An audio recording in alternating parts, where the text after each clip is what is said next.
Mahilig ka bang magbasa? Alam mo bang may mga librong hindi dapat basahin? Narito ang ilan sa kanila. Book of Soiga, nakakilala rin sa tawag na librong pumapatay.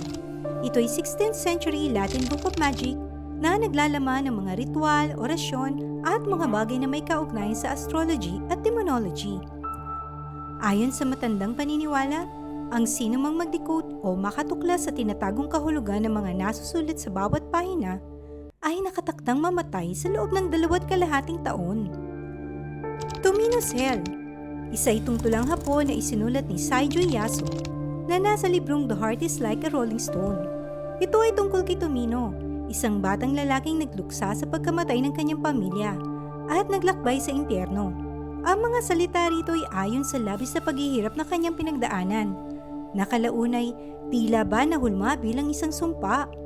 Pinaniniwalaang dapat lamang itong basahin sa isip dahil kapag ang tulang ito'y binigkas ng iyong bibig, isang malagim na trahedya ang darating sa iyong buhay na maaari mong ikamatay.